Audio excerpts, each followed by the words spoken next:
matin à tous. Mon nom est Michel Milot, directeur général de la Chambre de commerce et de l'industrie du Haut-Richelieu. Bienvenue à la deuxième de la série de 3 conférences, les collaborations innovantes, avec 2 partenaires innovants, Emixo et Onit Savoir et Faire. La conférence de ce matin porte sur la valorisation de votre entreprise en ces temps de pandémie. Encore une fois, je désire remercier Emixo et Onit pour leur initiative et leur collaboration avec la Chambre de commerce. Ce matin, nous accueillons 5 pénalistes de renom. M. Frédéric Blanchette, associé au groupe conseil Solercia. Benoît Cormier, associé chez GLM Conseil. Arnaud Derry-Terrien de chez Labranche Terrien Daou-Lefrançois. Julien Hald, PDG de Emixo, ainsi que Miguel Yargeau, associé chez Brassard Goulet et Yargeau. Avant de céder la parole à M. Yargeau, permettez-moi de présenter un de nos partenaires qui est avec nous aujourd'hui, la Corporation du Phare Saint-Jean, représentée par Mme Martine Rouleau. Merci d'être ici aujourd'hui. Maintenant, j'inviterai M. Miguel Yargeau à démarrer la conférence. Alors, bon matin à tous. Bon matin. Ça nous fait plaisir d'être avec vous aujourd'hui. Comme M. Milot l'a verbalisé, nous allons aborder le sujet de la valorisation des entreprises à l'ère de la COVID-19. Alors, dans un premier temps, on va couvrir, dans le fond, pendant à peu près 20-25 minutes, des éléments de contexte très importants pour juger, évaluer une entreprise à l'heure actuelle. Et on va couvrir un petit peu de théorie aussi sur les questions d'évaluation d'entreprise. Par la suite, on va vraiment rentrer dans des concepts très pratiques et on espère que vous allez tous retirer un bénéfice de cette conférence-ci qui vise à vous aider à maximiser la valorisation de votre entreprise. Alors, on commence avec le contexte économique, contexte financier. Donc, je suis Miguel Yargeau, je suis associé fondateur du cabinet BGY Services financiers intégrés Inc., qui est probablement aujourd'hui le plus gros multifamily office pour la gestion de patrimoine au Québec avec 70 personnes. Donc, je suis un des fondateurs. Je suis comme vous, un entrepreneur, un propriétaire d'entreprise qui fait face à tous les enjeux qu'on peut vivre lorsqu'on gère et détient une entreprise. Alors, on se lance dans les éléments de contexte financier, contexte économique. Donc, ce ne sera pas une surprise pour personne. À l'heure actuelle, on vit tous en ce moment on a vécu une très forte contraction de l'activité économique, comme vous pouvez voir sur le graphique ici, et une reprise qui va très rapidement aussi vers la hausse, évidemment qui est accélérée en ce moment par les campagnes de vaccination et les mesures sanitaires qui sont en train de s'assouplir avec quelques bumps on the road là, à l'aube de la 3e vague ou au début d'une 3e vague au Québec. Mais on est quand même dans cette tendance très forte là, de reprise économique qui est fortement accélérée et aidée par des politiques monétaires qui sont très, très, très accommodantes. Alors, vous voyez ici l'évolution du bilan des banques centrales. Alors ici, on voit celui de la Fed aux États-Unis, mais l'ensemble des banques centrales dans le monde développé a suivi pas mal la même tendance, qui ont vraiment lubrifié, ajouté beaucoup d'octane à l'économie par des stimuli monétaires de la monnaie qu'on a poussé dans le système, accompagnés avec des taux d'intérêt qui sont extrêmement bas. Donc, il y a encore une fois des politiques monétaires qui sont très, très accommodantes avec des taux d'intérêt qui sont très bas aujourd'hui. Alors, pourquoi est-ce qu'on vous parle de ça? Bien, c'est que tous ces éléments-là ont un impact sur la valeur des entreprises. D'ailleurs, on peut le voir lorsqu'on regarde les multiples au niveau des marchés publics, donc le marché des actions cotées en bourse. On peut changer la slide, Julien. Donc, lorsqu'on regarde les évaluations qu'on donne aux entreprises dans les marchés publics en ce moment, vous le voyez ici sur le graphique, on est à des sommets, donc près des sommets inégalés dans le passé à plusieurs égards selon différents multiples d'évaluation. La grande tendance qu'on voit ici, c'est vraiment qu'on est en ce moment à des multiples d'évaluations qui sont très élevées au niveau public. Tout ça, dans le fond, qu'est-ce qui crée ça beaucoup? Évidemment, c'est l'anticipation d'une croissance économique, la baisse des taux d'intérêt et vraiment des politiques monétaires qui ont été très, très accommodantes, qui favorisent une augmentation des multiples. Et pourquoi on vous parle de ça? C'est parce que les multiples des compagnies publiques influencent les multiples et la valorisation qu'on va donner aux compagnies privées. Donc, en date d'aujourd'hui, on est dans un écosystème, dans un environnement, dans un contexte financier qui est très favorable en ce moment. Ceci dit, on est aussi dans un écosystème d'affaires qui est complètement écartelé. On a des entreprises en ce moment qui vont très, très, très bien. Par exemple, ici, on voit, on vous a mis le rendement de certains secteurs d'activité au niveau boursier.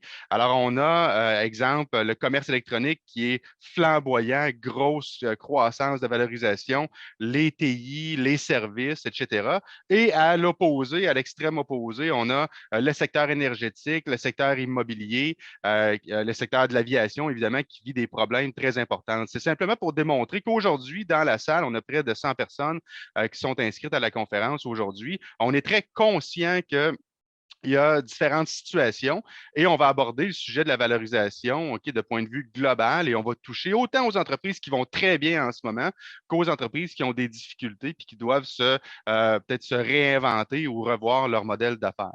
On peut changer l'acétate. Donc, en des temps moins faciles, on aimerait ça vous rappeler, particulièrement au contexte du début d'une troisième vague de COVID en ce moment, tout ce qu'on entend sur les variants et tout ça. Vous savez, pour toutes les entreprises aujourd'hui qui ont du succès en ce moment, oubliez jamais ce que Churchill a dit à l'époque, le succès n'est pas final. Hein? Il ne faut surtout pas s'asseoir sur notre succès. Mais à l'inverse aussi, ceux qui ont des difficultés en ce moment au niveau des entreprises, n'oubliez pas que failure is not fatal. Donc, autrement dit, il ne faut pas non plus se laisser décourager parce que dans le fond, c'est le courage de continuer qui compte et c'est ce qu'on va vous inciter à faire aujourd'hui. Puis on espère pouvoir vous donner des outils pour bien travailler au niveau de la valorisation de votre entreprise. Alors, si on continue avec la prochaine acétate, un élément qui est important à concevoir au niveau du contexte financier en ce moment, c'est que les banques canadiennes sont surcapitalisées aujourd'hui. Donc, vraiment, on a une surcapitalisation des banques qui favorise les prêts à des taux très avantageux pour les entreprises qui vont bien en ce moment. Donc, c'est un élément de contexte à tenir en compte au niveau de la valorisation, parce que ça est en lien direct avec la valorisation des entreprises. On peut avancer la prochaine acétate.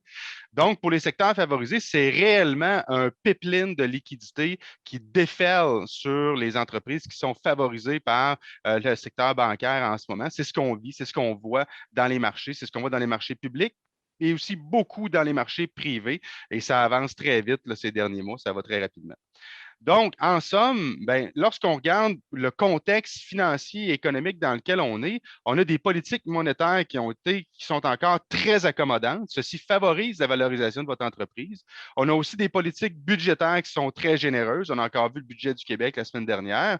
Donc, peut-être qu'il y aura un impact sur la taxation éventuellement, mais pour le moment, on est vraiment en mode stimuli économique au niveau budgétaire. Et le contexte financier est très favorable. Tous des éléments qui favorisent une valorisation positive de votre entreprise.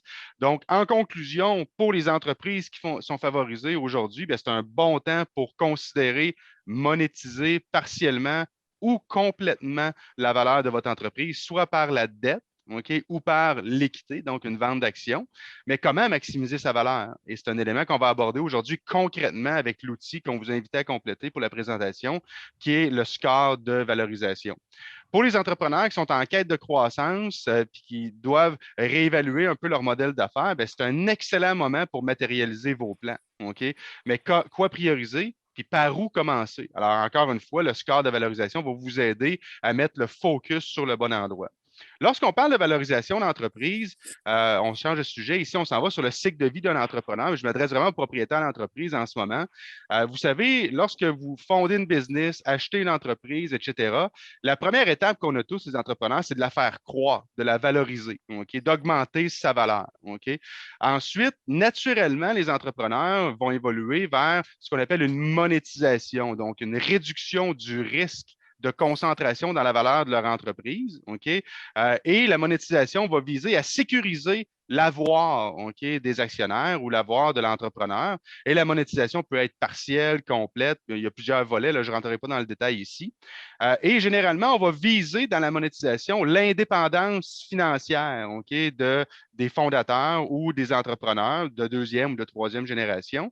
Et par la suite, nécessairement, on va avoir un transfert. Toutes les entreprises, dans le fond, détenir une entreprise, c'est la valoriser. Puis détenir une entreprise, c'est nécessairement la transférer, que ce soit à une relève familiale, à une relève interne ou encore à une vente externe, qui sont tous des éléments de transfert dans lesquels il faut aborder les dimensions humaines, financières, légales, fiscales, etc. Donc, lorsqu'on parle de valorisation d'entreprise, la valeur de la valorisation n'a pas le même impact dépendamment de où on est rendu dans notre cycle de vie de l'entrepreneur et à quoi ressemble la planification financière intergénérationnelle pour les familles en affaires. Donc, Onit, on est qui? On fait quoi? OK? Donc, je vous parle comme un membre de l'écosystème d'Onit aujourd'hui. Onit, c'est un écosystème d'entreprises qui a été créé par des entrepreneurs pour des entrepreneurs. Aujourd'hui, vous avez 5 chefs d'entreprise qui vont vous parler d'éléments importants pour influencer positivement la valeur de votre entreprise. Et l'écosystème qu'on a créé est composé de 25 partenaires, 1000 professionnels qui sont répartis en 5 champs d'expertise, 5 champs qui font partie du score de valorisation qu'on vous a invité à compléter. ONIT, c'est quoi? Ben, c'est l'unité de coordination et de gestion qui rend tout ça intégré, possible et simple pour les entreprises. Nous sommes des entrepreneurs, on n'a pas de temps, on veut que ça aille rapidement, on veut des solutions concrètes qui vont avoir des impacts réels dans nos business. Alors, ce qu'on a créé, dans le fond, avec Onit, c'est de se faire servir comme on aimerait, OK, être servi comme propriétaire d'entreprise et tout ce qui a été créé dans Onit, finalement, fluidifie les échanges d'affaires. Alors, on fait quoi? Ben, notre mission, c'est d'accélérer le succès des entreprises grâce à l'accès facilité aux meilleures solutions adaptées aux moyennes entreprises. Vous savez, gérer une business, détenir une entreprise aujourd'hui, c'est complexe. Il y a 1001 éléments à tenir en compte. On a des curveballs qui arrivent d'un peu partout. On va vous en parler aujourd'hui.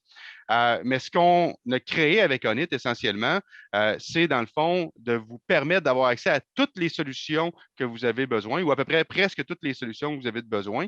Donc, on ne vous recommande pas notre solution. On favorise vraiment celle qui répond parfaitement à votre besoin grâce à l'écosystème qu'on a créé. Et nous sommes les premiers clients de Onit et on est très heureux de l'être depuis plusieurs années. Donc, dans tout ça, bien, ça favorise vraiment une réelle écoute et une objectivité dans les recommandations. Encore une fois, 1000 professionnels, 200 expertises spécialisées, 5 grands domaines d'intervention que vous reconnaissez probablement avec le score de valorisation que vous avez complété. Maintenant, parlons-en un peu du V-Score. C'est quoi le V-Score? Alors, c'est une première version d'un score de valorisation. Vous savez, évaluer la valeur d'une entreprise, dans le fond, c'est actualiser les bénéfices anticipés futurs d'une business, OK, en date d'aujourd'hui. Alors, le score de valorisation vous permet rapidement et facilement d'identifier les zones à travailler qui vont, dans le fond, favoriser la croissance, OK, et la pérennité et la stabilité des bénéfices futurs. OK? Donc, le V-Score vous permet vraiment, dans un seul snapshot de 10-15 minutes, rapidement, d'avoir une première lecture. OK? Ce n'est pas une évaluation approfondie, c'est une première lecture, OK, des zones sur lesquelles vous devriez focuser pour augmenter la pérennité ou la sécurité des bénéfices attendus futurs, qui ultimement va donner un impact positif sur la valorisation de votre entreprise. Arnaud va nous en parler un peu plus en détail tantôt. Donc, ça a été élaboré par un groupe d'entrepreneurs, OK, qui, dans le fond, a vraiment réduit au minimum le nombre de questions pour être en mesure de déterminer sur quoi les entrepreneurs devraient focuser pour améliorer la valorisation de leur entreprise. Donc, la valeur de l'entreprise, c'est son potentiel futur, comme je verbalisais tantôt. C'est beaucoup plus que les multiples. Ce n'est pas uniquement une question de chiffres. En fait, c'est tout ou presque sauf une question de chiffres parce que tous les éléments qualitatifs influencent les chiffres. Les chiffres sont un résultat, OK, des éléments au niveau qui sont abordés par le V-Score. Et on va vous parler aujourd'hui de deux entreprises qui ont des chiffres identiques, mais qui n'ont pas le même V-Score, qui n'ont pas le même CMPC du côté de l'évaluation d'entreprise. Et le V-Score vient, dans le fond, vous aider à identifier c'est quoi vos angles morts dans les opérations, vous amener au next level, au prochain step, OK, pour la valorisation de votre entreprise. Et on a vraiment la boîte à outils pour supporter toutes les actions qui vont suivre. Alors, voyez un exemple ici, mais les gens qui l'ont complété, vous avez vu votre V-Score, on les a regardés d'ailleurs avant la rencontre d'aujourd'hui. Alors, il y a 5 thèmes qui sont abordés dans le score de valorisation. La gestion des risques, hein, la pandémie nous a illustré encore une fois comment c'est important. Les questions financières, la croissance, les ressources humaines et les technologies. Et aujourd'hui, vous avez 5 chefs d'entreprise qui vont vous parler de chacun des domaines au niveau du score de valorisation. Merci. Merci, Miguel. Bonjour, bon matin à tout le monde. Mon nom, c'est Arnaud Desritériens. Je suis un des fondateurs de la branche terrien d'Aou-le-François. On est un bureau de comptables, de fiscalistes, de conseillers d'affaires d'environ 120 personnes au Québec, une quinzaine de personnes aux États-Unis. Ce matin, avant de tomber dans le cœur de la présentation, qui est vraiment de disséquer les différentes questions du B-Score et de faire le lien avec la valorisation que ça peut apporter à votre entreprise, on pensait que c'était important de vous présenter 3 concepts plus techniques sur l'évaluation d'entreprise. Je vais essayer de ne pas aller trop dans le détail, mais on va les survoler ensemble pour que vous compreniez bien l'impact des questions du B-Score sur la valeur d'entreprise. Donc, la valeur, un peu comme Miguel le disait, en pratique, là, la valeur d'une entreprise, c'est la valeur des flux monétaires qui sont prévisibles en date d'aujourd'hui puis qui vont se répéter année après année pour une entreprise. Même si dans les rapports des évaluateurs, vous voyez des définitions un peu plus théoriques de ce qu'est la juste valeur marchande, là, qui est le plus haut prix qu'une partie indépendante serait prête à payer pour une entreprise. C'est le principe de microéconomie, de l'offre et de la demande. En pratique, ce qu'on cherche à faire, c'est vraiment de prévoir les bénéfices futurs. Pour y arriver, ce que l'expert en évaluation d'entreprise, le triple E ou le CPA, cherche à faire, c'est de trouver c'est quoi la meilleure base pour prédire ces flux monétaires futurs. Il y a 2 méthodes principales qui sont utilisées. Pour n'importe quelle entreprise, là, dans un contexte positif, dont ses profits vont venir justifier une valeur qui est plus élevée que les actifs. Parce qu'une entreprise qui ne va pas bien, bien, probablement que la meilleure valeur qu'elle va pouvoir obtenir pour son entreprise, c'est la valeur de ses équipements et de ses autres actifs. Mais une entreprise qui a des bons profits, qui justifie une valeur plus élevée, bien, on va soit prendre une approche de capitalisation des flux monétaires, soit une approche d'actualisation des flux monétaires. La capitalisation, on va l'utiliser surtout dans un contexte d'entreprise stable, à maturité, du moins qui n'est pas en forte croissance. Donc, dans ce contexte-là, ce que l'évaluateur va déterminer, c'est que les résultats passés sont le meilleur indicateur du futur. Donc, dans ce contexte-là, on prend les flux monétaires historiques ou ce que les gens appellent le BAIA, le bénéfice avant impôts, intérêts et amortissements. Je vais faire souvent référence à ce concept-là. On convertit ce bénéfice-là en flux de trésorerie, puis on les pousse dans le temps avec un taux de croissance. C'est sûr que s'il y a eu des gros changements dans l'entreprise, comme un déménagement récent, des gros projets, on va en tenir compte. Puis, on va venir déterminer une valeur future de l'entreprise. Donc, vous avez ici un exemple d'une approche de capitalisation pour une entreprise qui faisait un 73-75 000 de BAIA, donc de bénéfices avant intérêts, impôts et amortissements. On transforme ce montant-là en flux monétaire une fois qu'on tient compte de certains ajustements. On applique un multiple, concept qu'on va couvrir tout de suite après. Puis, ça nous permet d'établir la valeur de cette entreprise-là qui serait entre 400 et 430 000 $. Donc, si c'était une entreprise qui était en forte croissance, on va le voir tout de suite après, bien, ça la désavantagerait de se faire évaluer selon ses chiffres passés, mais la méthode de la capitalisation, c'est ce que ça donne quand c'est le meilleur indicateur de la valeur future. L'autre approche que je vous présentais un peu plus tôt, c'est l'actualisation des flux monétaires. Cette méthode-là, on va l'utiliser pour les entreprises qui sont en forte croissance, donc on ne peut pas se fier au passé pour déterminer c'est quoi les flux monétaires futurs qui sont prévisibles. Ça nous prend des projections financières crédibles. Je vais vous en parler un peu plus tard quand on va être dans la section finance du V-Score. Mais on prend les projections futures, on les ramène en valeur d'aujourd'hui. J'ai un exemple pratique ici. Donc, pour cette même entreprise-là que je viens de vous montrer, qui avait des BAIA, des bénéfices de 75 000 par année, puis qui valait 400 000, quand on regardait ses projections financières, vu qu'elle était en forte croissance, c'est une entreprise qui allait générer 200, 700 000, 1 million dans les 3 prochaines années.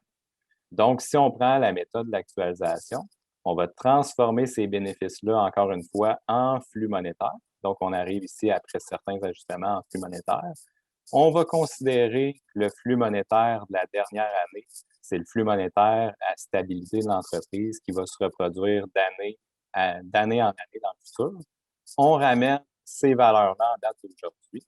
Puis, on va arriver à une valeur qui va être entre 2,7 et 2,8 millions. Donc, pour la même entreprise qui est en forte croissance, qui a juste fait 75 000 de bénéfices l'an dernier, bien, si on a des projections financières fiables avec des bons contrats signés, on est capable de justifier de se baser sur la valeur future de cette entreprise-là, puis on arrive à un résultat qui est beaucoup plus haut. Parce qu'ultimement, c'est une entreprise qui va générer 1 million de bénéfices année après année. Donc, ce serait pas approprié de dire que cette entreprise-là vaut 400 000. Donc, voilà pour les approches. Ensuite, si on simplifie à outrance la formule pour arriver à la valeur d'une entreprise, je le simplifie volontairement, bien, c'est qu'on va multiplier les flux monétaires par un multiple qui est établi par l'évaluateur, ça nous donne la valeur. Donc, pour augmenter la valeur, c'est assez facile, il faut augmenter une des deux composantes de cette formule. Augmenter le BAYA, c'est peut-être plus facile à dire qu'à faire, mais on va découvrir plusieurs pistes tantôt quand on va passer les 5 sections du B-Score ensemble, les 31 questions. Soit on augmente les multiples, soit on trouve dans le fond un moyen d'influencer les multiples qui vont être utilisés pour l'évaluation de notre entreprise. Les multiples, dans le fond, c'est quelque chose que vous avez assurément entendu souvent parler dans votre secteur ou en général. On entend souvent parler des règles qu'une entreprise, ça vaut 5 fois son BAYA ou une fois son chiffre d'affaires, dépendamment des secteurs. Mais qu'est-ce qui fait en sorte qu'un évaluateur va choisir un multiple qui est différent pour deux entreprises qui sont dans le même secteur d'activité? C'est pas 5 fois le BAYA, c'est pas les règles du secteur. Il y a une démarche en arrière de ça que je vais vous présenter. Puis même chose, c'est la même réponse à cette autre question-là. Qu'est-ce qui fait que deux entreprises avec le même BAYA ne vont pas se vendre au même prix? On peut penser à plusieurs réponses à cette question-là, comme le secteur, là, qui va beaucoup influencer. Évidemment, une entreprise qui est dans le secteur immobilier, qui génère des flux monétaires prévisibles, stables sur le long terme, n'aura pas le même multiple qu'un bureau d'avocats en litige, par exemple, qui doit générer des nouveaux clients à chaque année. Mais bref, peu importe le secteur, peu importe la taille de l'entreprise, la méthode que l'évaluateur va prendre pour déterminer le multiple, c'est le concept de coût moyen pondéré en capital, le CMPC. Ce coût-là, dans le fond, ce que l'évaluateur cherche à établir, c'est le taux de capitalisation ici, qui est en fait le rendement qu'un investisseur devrait s'attendre pour investir dans une entreprise selon le risque qu'elle présente.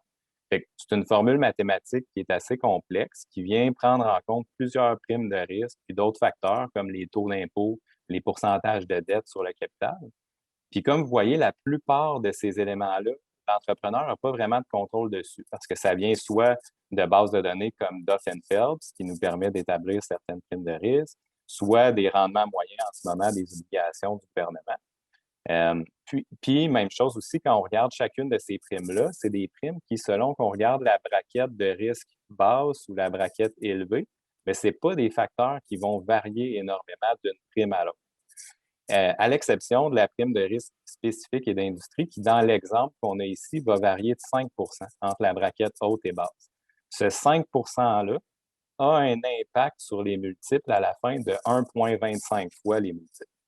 Donc, pour une entreprise qui aurait un 2 millions de BAYA, par exemple, chaque pourcentage de variation ici va venir impacter la valeur de 500 000. Donc, c'est important de comprendre comment l'évaluateur va établir cette prime-là. Contrairement aux autres primes qui viennent de bases de données ou du marché en général, celle-là ici est établie selon le jugement de l'évaluateur. C'est la façon que l'évaluateur a de quantifier le qualitatif. Ce n'est pas le secteur ni l'importance du BAYA qui va venir influencer ce multiple-là qui va être utilisé. Petite parenthèse que je fais juste avant de continuer sur la prime de taille. On pourrait penser que la prime de taille, c'est un élément sur lequel l'entrepreneur a du contrôle. Je voulais juste vous montrer ici qu'une entreprise qui a 2,5 à 263 millions de capitalisation, donc un gros écart, même chose pour le décile 9, vont avoir la même prime de taille. Donc, ce n'est pas la première place où on devrait se concentrer pour travailler sur la valeur de notre entreprise. Si on revient à la prime de risque et d'industrie, qui est la façon que l'évaluateur a pour quantifier le qualitatif, bien, ce que l'évaluateur va regarder, c'est qu'il va faire une liste des facteurs qui diminuent le risque relié à l'entreprise, puis une liste des facteurs qui augmentent le risque relié à l'entreprise. J'en ai sorti juste 6, 3 par catégorie, pour vous donner un exemple de ce qui va venir influencer la conclusion de l'évaluateur. Au niveau des facteurs qui diminuent le risque, vous allez reconnaître probablement certaines questions du V-Score. On va venir dire bien, le taux de roulement des employés est très faible ou les clients les plus importants qui font affaire avec l'entreprise, ça fait 10, 25 ans, donc il y a une bonne récurrence historique. Ou on pourrait aussi dire que 80 des revenus proviennent de clients qui sont différents. Là. Donc, il n'y a pas de dépendance économique. Les revenus sont bien répartis entre différents clients. Donc, ces facteurs-là vont diminuer le risque. vont augmenter la prévisibilité des flux monétaires futurs, donc ils vont venir augmenter le multiple. Même chose pour les facteurs qui augmentent le risque. Si la compagnie a une dépendance envers son fondateur ou ses principaux dirigeants, ou si elle a un client qui représente une grosse proportion de ses revenus, si on perd ce client-là, ben, notre récurrence est menacée. Ou si les activités de l'entreprise sont sensibles à la conjoncture économique, je vous épargne les exemples des 12 derniers mois, bien, ces facteurs-là vont venir augmenter le risque, diminuer les multiples.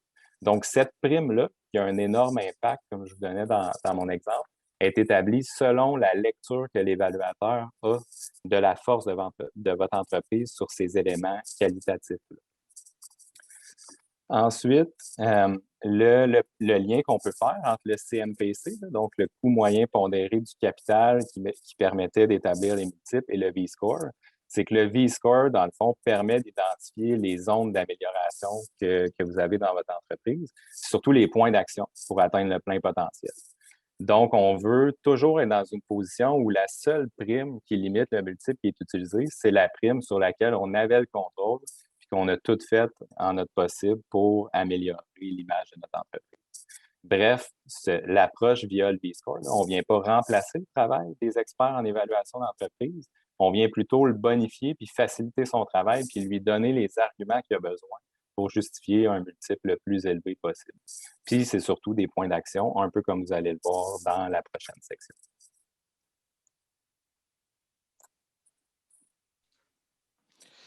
Merci Arnaud. Donc, bon matin. Julien Alde, dans le fond, président, directeur général de MXO. On est une agence qui œuvre principalement en marketing intégré et en technologie. Pourquoi un marketeur va vous parler de l'environnement économique que j'appelle savoir tirer avantage du contexte? Ben, c'est assez simple. Hein?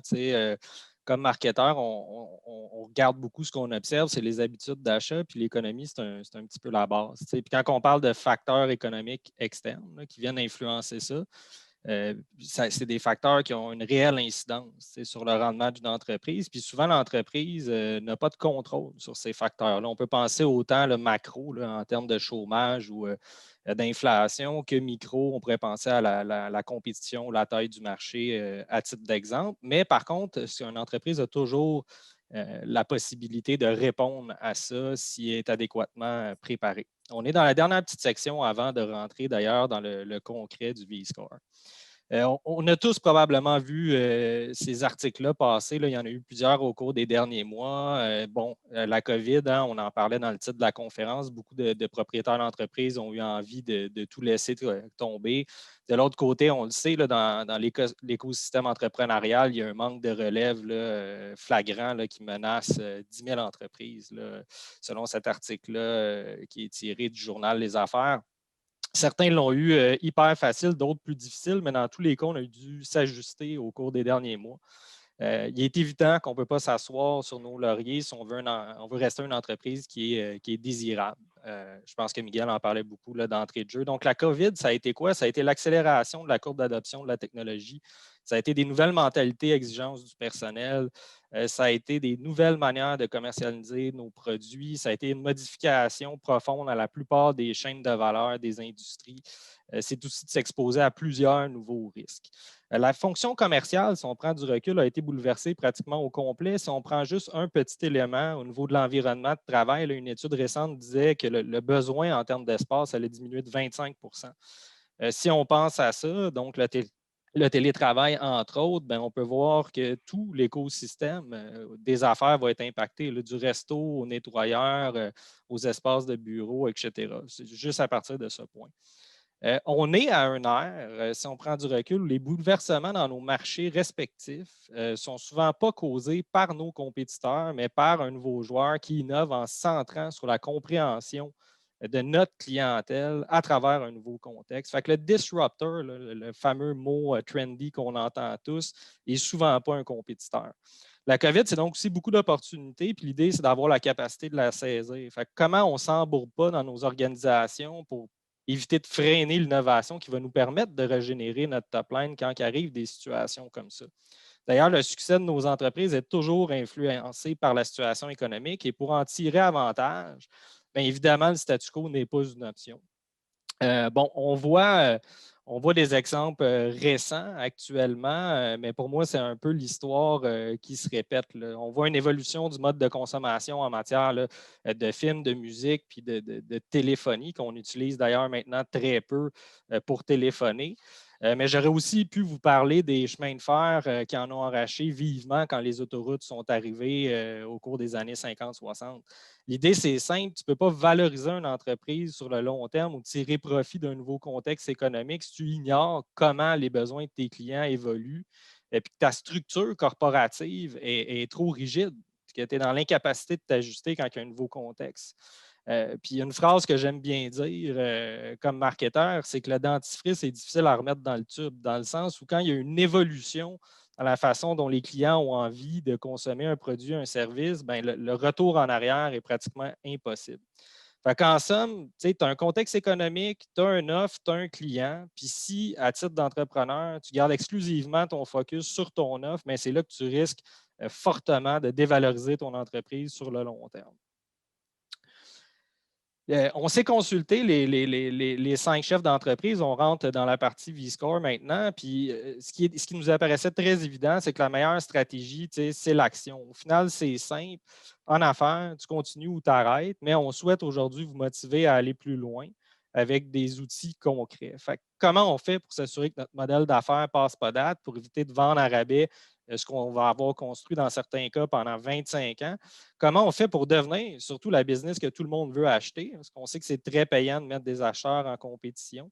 Comme mentionné par Miguel, le V-Score est un outil qui aide à identifier vos meilleures zones d'amélioration. Et on s'y lance avec la première partie qui traite de ressources humaines avec Frédéric Blanchette de Solercia. Merci, Julien. Bonjour tout le monde. Tiens, je vois que le soleil s'est déplacé depuis tout à l'heure. Je vais essayer de me tourner un peu. Donc, j'ai appelé cette section le nerf de la guerre des talents parce qu'on s'entend que ce qui touche les enjeux de main-d'œuvre, la capacité d'une entreprise à attirer, engager ses ressources et les retenir, c'est vraiment le nerf de la guerre moderne des organisations dans un contexte où, comme le disait Miguel en entrée de jeu, la reprise économique va être importante et possiblement rapide au cours des prochaines années. Le choc démographique va l'être tout autant. Les enjeux de pénurie qu'on a vécu avant la COVID vont s'accentuer au retour. Puis moi, je le vois déjà au sein de nombreuses organisations qui m'appellent à tous les jours pour différents enjeux liés à leur capacité d'engager et de retenir leurs talents et qui ont un impact direct sur leurs opérations, leur capacité d'assurer leur croissance. Hein. Donc, on peut penser à tous les enjeux qui sont significatifs, qui sont liés à une mauvaise gestion de la gestion des ressources humaines qui peut avoir un impact sur la valorisation d'une organisation, que ce soit un potentiel de grève si on est syndiqué, un taux de roulement qui est élevé, des situations d'insubordination, des cas de harcèlement, etc. Souvent, on oublie que la fonction ressources humaines est, oui, un vecteur de croissance et de développement, mais peut représenter des coûts majeurs pour une organisation. Puis, si on passe à la prochaine diapo, Julien, là, on a regroupé la majorité des enjeux ressources humaines qui ont un impact sur la valorisation d'une organisation sous les 6 premières questions auxquelles vous avez répondu lorsque vous avez fait le score de valorisation. Je vais les passer rapidement, mais surtout parler du point de vue de l'acheteur, hein, de potentiel qui va évaluer votre organisation et lui attribuer une valeur. Hein. Donc, première question, mon organisation a une notoriété d'employeur forte sur le marché de l'emploi qui nous permet d'embaucher des candidats qui répondent toujours au profil recherché et de retenir nos talents. Tu sais, on cherche ici à évaluer si l'entreprise est en mesure d'utiliser sa marque employeur, hein, qui est un levier basé sur la marque, l'image de marque corporative, pour, en fait, être en mesure d'attirer des candidats qui ont un bon fit avec leur organisation. Hein. Donc, c'est un élément qui est essentiel, bâtir un pool de talents de qualité. Du point de vue de l'acheteur, c'est la capacité de l'organisation à combler les postes clés dans le futur, d'être en mesure d'être attrayante comme organisation et de maintenir et continuer à bâtir un pool de talents qui est essentiel au succès de toute entreprise moderne. Donc, première question qui nous apparaissait essentielle dans le score de valorisation. Deuxième, les employés de mon organisation sont hautement engagés, ce qui se traduit par un taux de productivité élevé et un taux de roulement faible. Puis une chose que j'aimerais dire ici, c'est que la productivité, n'oubliez jamais que c'est le ROI de vos coûts de main-d'œuvre. Hein. Vous payez un certain montant en coûts de main-d'œuvre et vous vous attendez à une productivité de la part de vos employés. Plus ils sont engagés, plus ils vont avoir le désir de contribuer à votre succès. Donc, c'est directement lié à la capacité de l'entreprise de générer de la productivité et de la rentabilité. A contrario, un taux de roulement élevé coûte énormément cher à une organisation. On a souvent entendu que de perdre un employé clé peut représenter un coût allant de 2 à 3 fois son salaire annuel. Donc, à l'inverse, le coût d'un roulement élevé est important. Du point de vue de l'acheteur, le taux d'engagement est la clé qui diminuera significativement les enjeux potentiels de transfert de propriété, hein, qui est souvent une occasion de certains employés de quitter l'organisation par crainte de changement de culture. Hein. Donc, ça, c'est un élément important à prendre en considération, tout le volet engagement, capacité d'attraction et de rétention de la main-d'œuvre. Troisième question, les relations de travail sont harmonieuses et exemptes de toute démonstration d'incivilité. Hein. On a rentré dans l'incivilité ici, là, tout ce qui touche les conflits, le harcèlement, la discrimination en organisation, hein, tous les enjeux liés aux relations de travail, autant dans des milieux syndiqués que non syndiqués, représentent un indicateur important du niveau de productivité organisationnelle. Puis, ce sont les incivilités représentent des coûts majeurs pour les organisations, autant en temps, en perte de temps qu'en perte d'argent sonnant pour les entreprises. Du point de vue de l'acheteur, pensons au cas d'harcèlement, une grève potentielle, une syndicalisation potentielle, souvent qui découle de situations de conflits internes. Des conflits interpersonnels sont signe du besoin de restructurer l'organisation suite à son transfert. Hein. Donc, on va avoir un impact sur la capacité de croissance future de l'organisation ou des besoins d'investissement majeurs au niveau des programmes de prévention et de correction en gestion des ressources humaines. Donc, a un impact important et direct sur la valeur de l'organisation. Quatrième question, je suis convaincu qu'en cas de visite de la CNESST, mon organisation passerait haut la main toute vérification. Puis là, on a rentré tout ce qui touche les lois liées à la main-d'œuvre, qu'on parle de l'équité salariale, la loi sur les normes, le 1 %, etc. Souvent, c'est la perception des organisations qu'il y a peu de vérifications. Plusieurs de ces lois sont soit vérifiées par Revenu Québec directement, soit la loi sur les compétences, ou par la CNESST qui s'est hautement structurée au cours des dernières années des changements et par expérience du point de vue de l'acheteur, on a vu énormément de situations où une mauvaise gestion de ces lois-là se sont traduites en impact financier important et souvent même rétroactif jusqu'à souvent 4 ans en arrière pour venir corriger des situations passées, plus pénalités, plus intérêt, donc des conséquences qui peuvent être financièrement, juridiquement importantes, mais financièrement importantes pour les organisations. Cinquième question, les gestionnaires de mon organisation sont compétents, stratégiques, engagés et travaillent en équipe. Il serait surprenant que l'un d'eux quitte notre organisation. Évidemment, la rétention des employés clés hein, qui ont souvent la connaissance fine de votre organisation, la connaissance de ses rouages, de ses secrets. La rétention de ces employés-là suite à une transaction est essentielle pour le maintien de la valeur future de l'organisation. Et évidemment, du point de vue de l'acheteur, une organisation qui n'a pas une capacité forte de rétention de son équipe de gestion et de ses employés clés envoie sa valeur affectés de façon importante.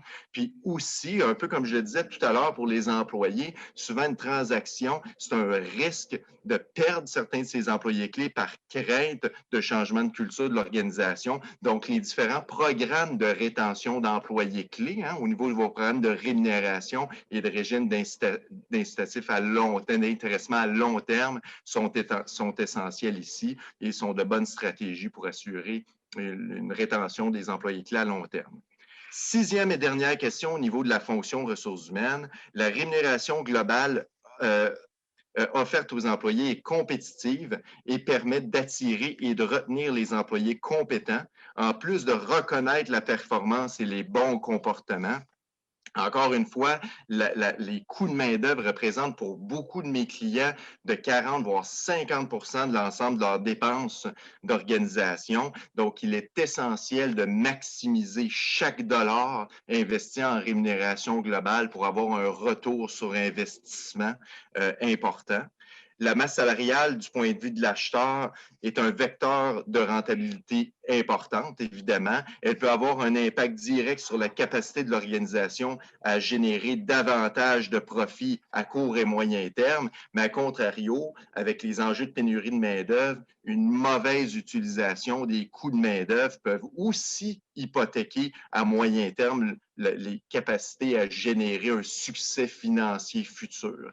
Donc, c'est ce qu'on voit aujourd'hui dans beaucoup d'organisations où des augmentations sont données à la volée, à gauche et à droite pour venir combler des enjeux de pénurie. Après ça, il faut ramener tout le monde à la hausse pour respecter l'équité interne, des stratégies moins réfléchies des organisations qui ont un impact important sur la masse salariale globale. Donc, voilà, j'ai couvert les 6 questions liées à la gestion des ressources humaines qui, on croit, couvrent l'ensemble du spectre RH pour une évaluation de la valorisation et un impact sur votre capacité à générer une valeur future pour votre organisation. Merci Frédéric. Donc, je continue avec le volet croissance. Là, en fait, je reviens avec le volet croissance pour être plus précis, que j'appelle affectueusement en contrôle de sa destinée. Dans le fond, pour faire simple, c'est la croissance, comme la valorisation, c'est une game de long terme. Ici, on va s'intéresser à l'impact de la fonction croissance sur la valorisation de l'entreprise. Puis dans croissance, là, pour rendre ça clair, on imbrique des grands thèmes comme la planification stratégique, la stratégie commerciale, la stratégie marketing, la stratégie de vente, puis le pouvoir de la marque ou la marque de commerce. Pour se mettre en contexte, là, on observe qu'historiquement, beaucoup d'entreprises ont généré leur croissance à l'aveuglette ou par opportunisme, en se fixant des objectifs qui étaient uniquement basés sur le passé, ce qui comporte donc un risque qui est très important. Comme mentionné précédemment, on donnait quelques exemples. Un simple changement de conjoncture qui rend obsolète un produit ou un service ou le départ d'un vendeur clé pourrait avoir le potentiel de nuire considérablement au pronostic de croissance. L'objectif, pour rendre ça très clair, d'une stratégie de croissance, c'est donc de prendre des mesures qui sont concrètes pour s'assurer d'atteindre ces objectifs, mais améliorer aussi nos résultats sur le court, moyen et long terme. Et là, si le lien ne se fait pas tout à fait clairement entre le marketing et la valorisation, moi, ce que j'ai envie de dire, c'est que le marketing est souvent un actif financier qui est hyper important, mais très souvent négligé. Ce qu'on voit ici, en fait, c'est le café à 1 $ et le fameux café à 4 $ pour créer une image qui est assez claire. Si on rentre maintenant au niveau des questions propres au V-Score, dans le fond, on en a constitué 6 là, qui représentent les principaux axes sur lesquels une stratégie de croissance et marketing peuvent valoriser une entreprise. Fait que la première, qui est aussi une question qui est assez clé, je dirais, dans les 6, c'est les vecteurs de croissance de mon organisation pour les 3 prochaines années ont été clairement identifiés. Bon, ce qu'on cherche à faire ici, là, on cherche à mesurer si votre stratégie de croissance est clairement identifiée et définie, à valider si la direction commerciale est claire, si vous comprenez comment, pourquoi vous allez avoir du succès. Qui dit croissance dit aussi impact. Donc, est-ce que les bonnes solutions sont en place pour favoriser l'atteinte des objectifs? À titre d'exemple, un financement. Du point de vue de l'acheteur, à l'extrême, si la réponse est non et que le succès commercial est anecdotique, qu'on ne sait pas trop comment on peut générer une croissance profitable et réaliste, ça peut être très risqué pour un investisseur qui voudrait s'assurer du potentiel de son investissement et que la croissance future peut être facilement atteignable. Si on passe maintenant à la prochaine, mon organisation utilise un CRM ou un système équivalent qui permet de préserver l'ensemble des données critiques relatives aux clients de mon organisation et nous protège en cas de départ d'une personne clé.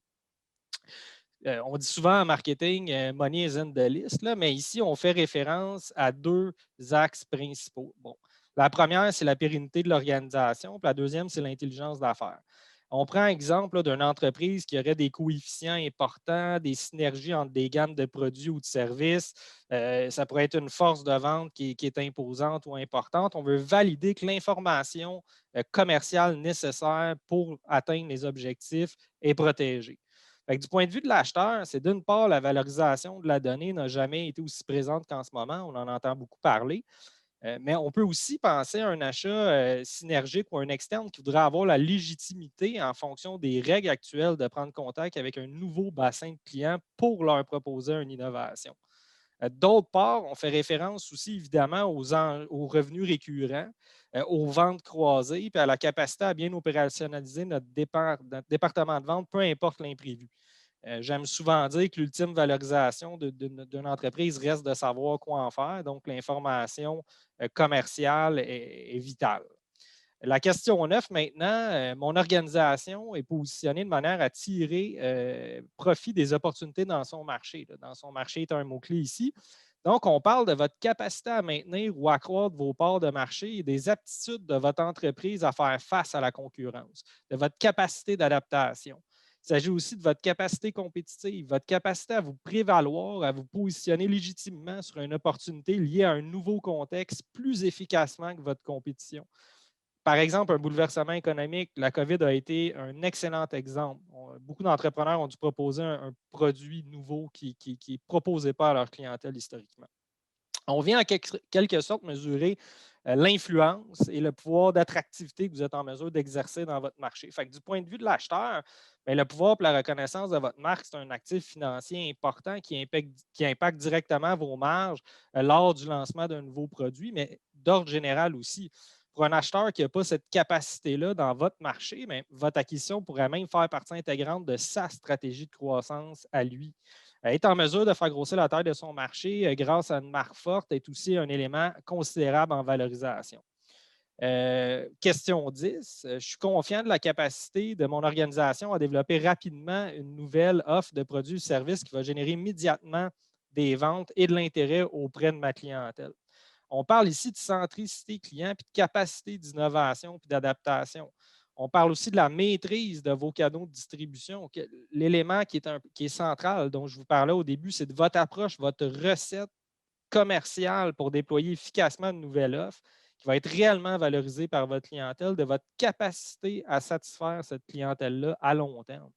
Donc, du point de vue de l'acheteur, la capacité d'innovation et la centricité client auront un impact important sur votre capacité à générer des revenus récurrents, une forte croissance organique, une performance maximisée aux ventes, puis des investissements qui vont être profitables. Une entreprise qui a une recette commerciale qui est claire, qui est transférable, qui est systématisable, qui peut en reproduire ce qu'on appelle en marketing, c'est caractère essentiel continuellement, aura aussi beaucoup de valeur pour un acheteur. Donc, en plus d'éliminer le risque lors d'un lancement de produit, cette notion-là affecte énormément les marges. Tu sais, quand on parle aussi de pouvoir de marque et tout ça, je donne tout le temps l'exemple, une entreprise qui lance un nouveau produit qui se plante, une entreprise qui va proposer une nouvelle innovation qui va perdre de l'argent durant 2 ans avant de se rentabiliser, ou une entreprise qui, en dedans de 6 mois, est capable d'avoir un nouveau produit, un nouveau modèle d'affaires qui va être viable. La question 11, mon organisation a la capacité d'augmenter ses marges de profit de manière importante au cours des 5 prochaines années.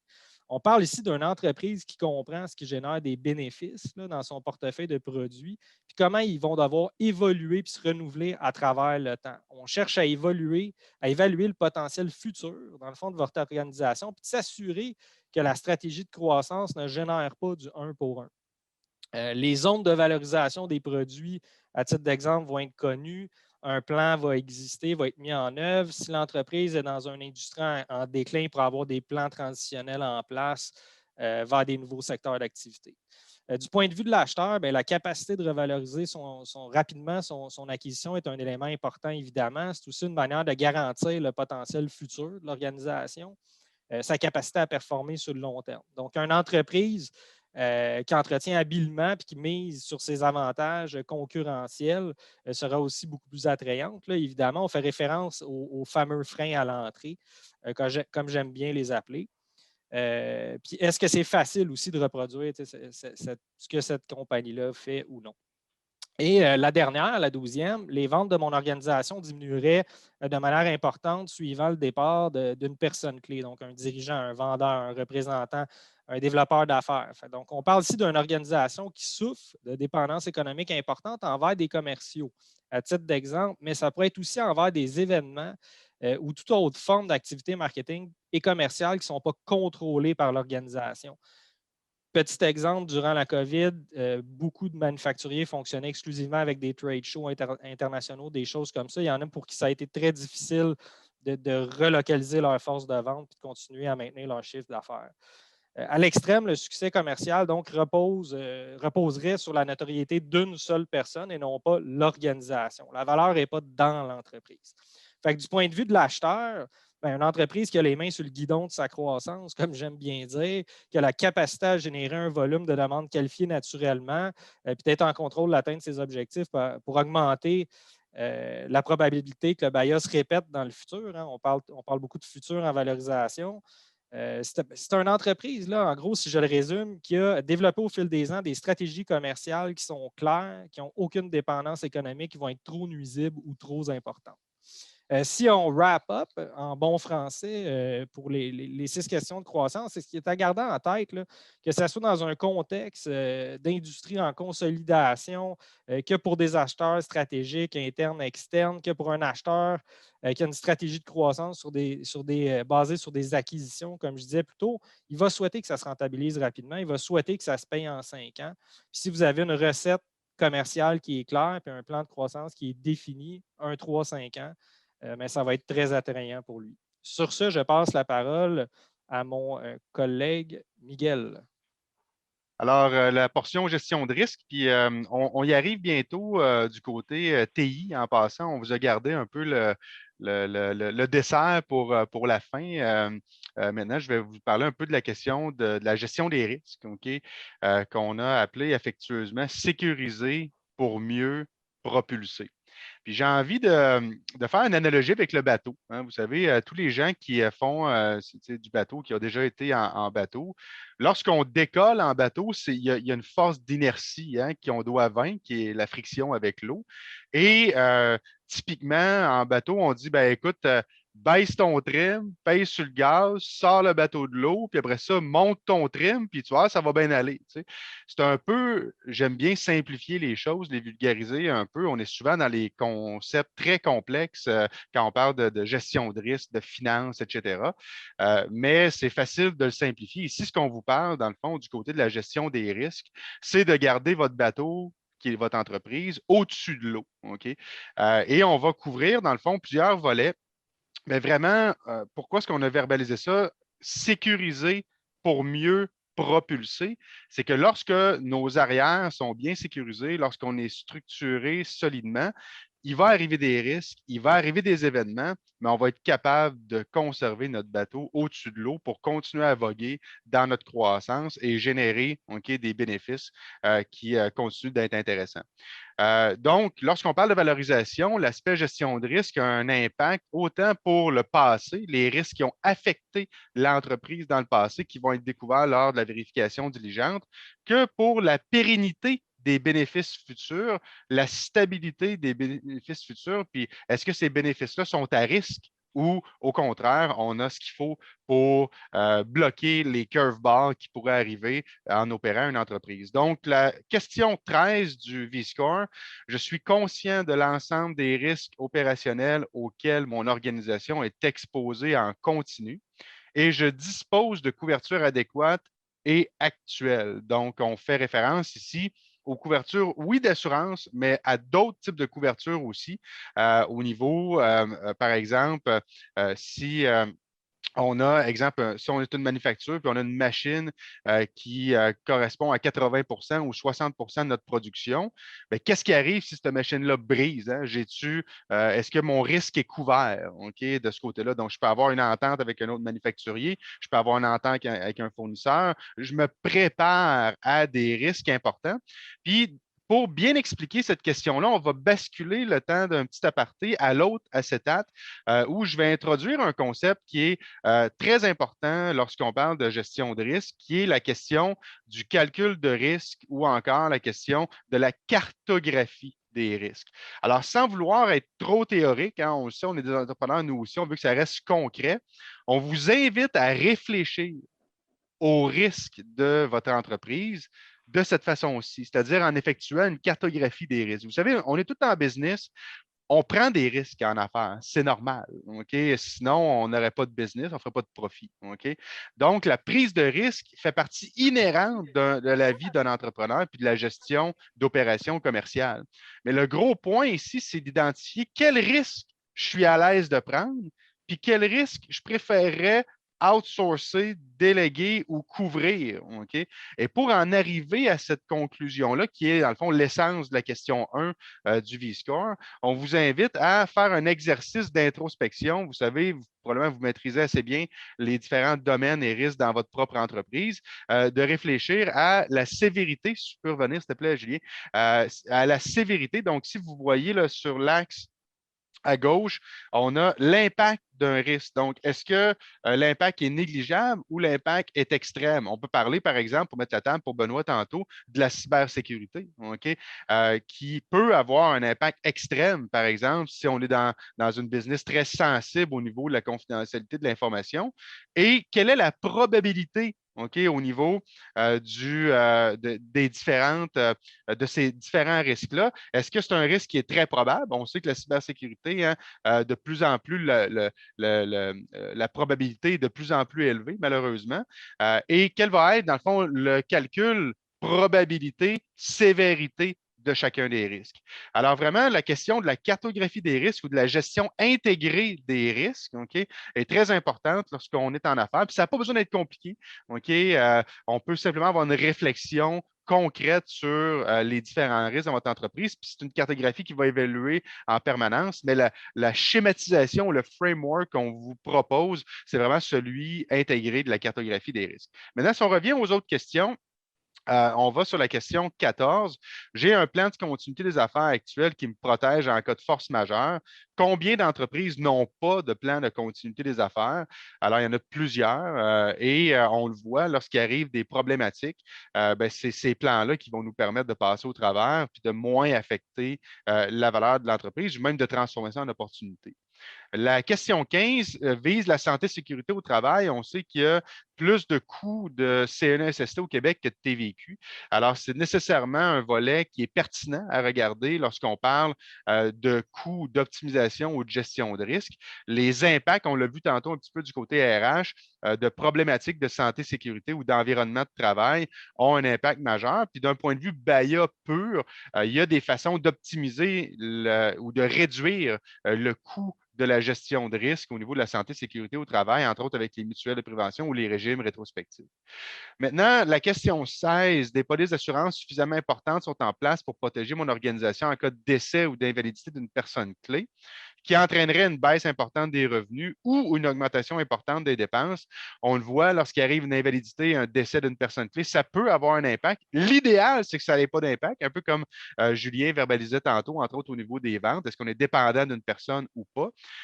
Donc, l'idéal, c'est de mieux se structurer au niveau opérationnel et organisationnel pour qu'il n'y ait personne qui soit une personne clé. Mais si vous avez encore des personnes clés dans l'organisation, bien là, à ce moment-là, ça peut être pertinent de couvrir ces personnes-là pour être capable de passer au travers d'un risque important qui pourrait arriver. Question 17, ma situation légale, fiscale et comptable est structurée de manière à répondre facilement à toute question d'un tiers à l'égard de mon organisation. Si vous avez déjà fait l'objet d'une vérification fiscale, une vérification de taxes, ça vous donne une bonne prélude, je vous dirais, à ce que vous pourrez vivre dans le contexte où vous allez un jour mettre votre entreprise en vente, que ce soit un transfert, vente externe, relève, etc.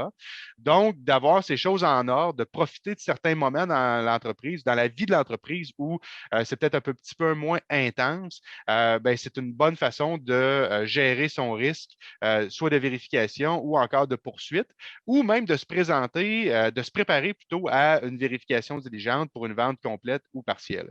Dernière question.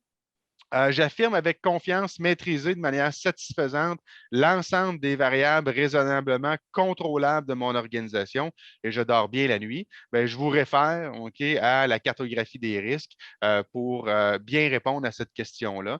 Donc, c'est un excellent exercice à faire en tant qu'entrepreneur. Donc, ça complète la courte partie sur la gestion des risques pour ma part. Maintenant, au niveau de la section des finances, mon petit slogan, c'est planifier pour prospérer. Je pense que vous comprenez tous clairement pourquoi on utilise ce slogan-là. Mais pour la section des finances, ce qu'on va regarder ensemble, c'est les leviers de valorisation. Fait que les 6 questions de la section finance visent à identifier ces leviers-là pour aider l'entreprise à prendre de la valeur puis couvrir plusieurs des éléments significatifs que vous avez à l'écran. Les questions de finances qu'on va regarder, les 6 questions, de 19 à 24, on les regarde surtout du point de vue du vendeur ou de la personne qui sait qu'il va vendre son entreprise une partie à des employés clés ou la totalité dans les 4-5 prochaines années. Donc, on essaie d'identifier des vecteurs de prise de valeur avant la vente.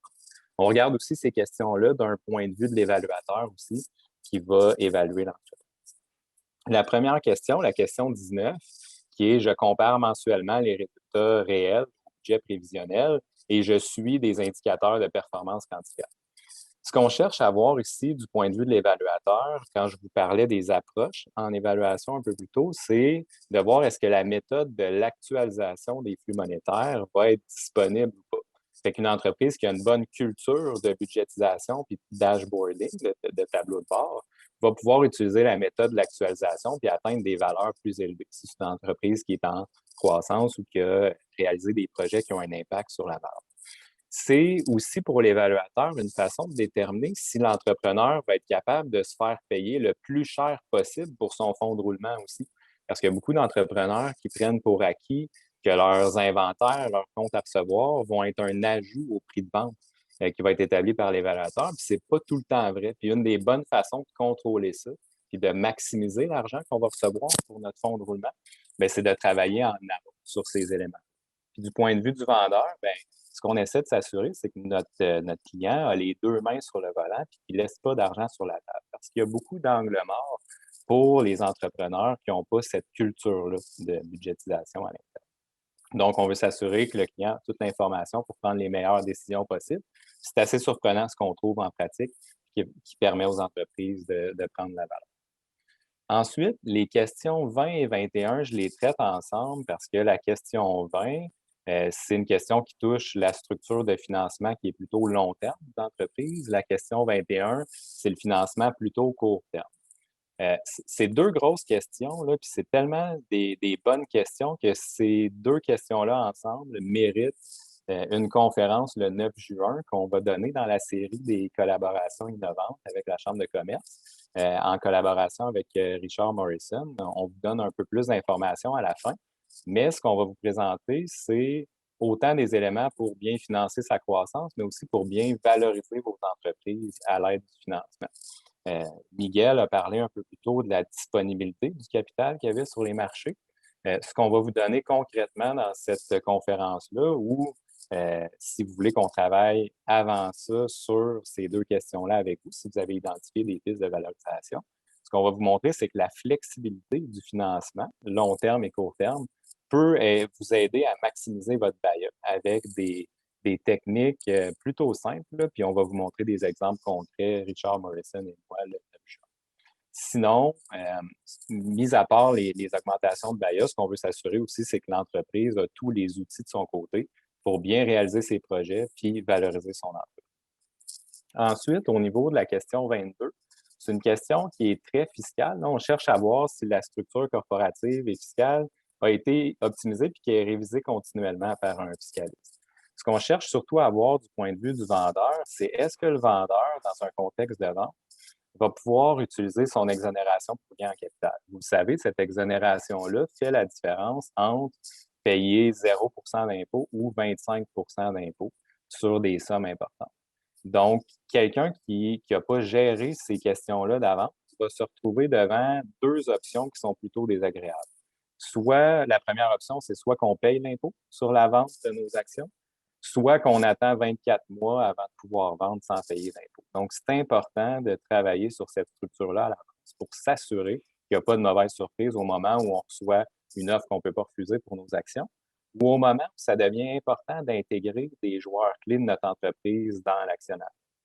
Donc, cette question-là vise aussi plusieurs autres points comme la minimisation de la charge d'impôt annuelle, parce que même si en valorisation d'entreprise, on parle souvent du BAIA, qui est un bénéfice sans tenir compte de l'impôt, mais ce qui est réellement évalué, c'est les flux monétaires d'entreprise. Donc, c'est ces flux monétaires nets d'impôt. C'est important de travailler là-dessus. Ensuite, donc, il faut toujours être prêt fiscalement à vendre l'entreprise. C'est important de le regarder d'avance.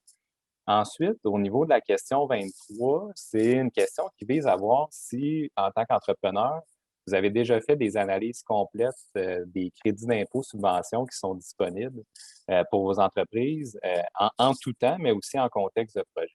C'est une grosse question, elle aussi, parce qu'il existe plus que 2300 mesures au Québec de crédits d'impôt et subventions.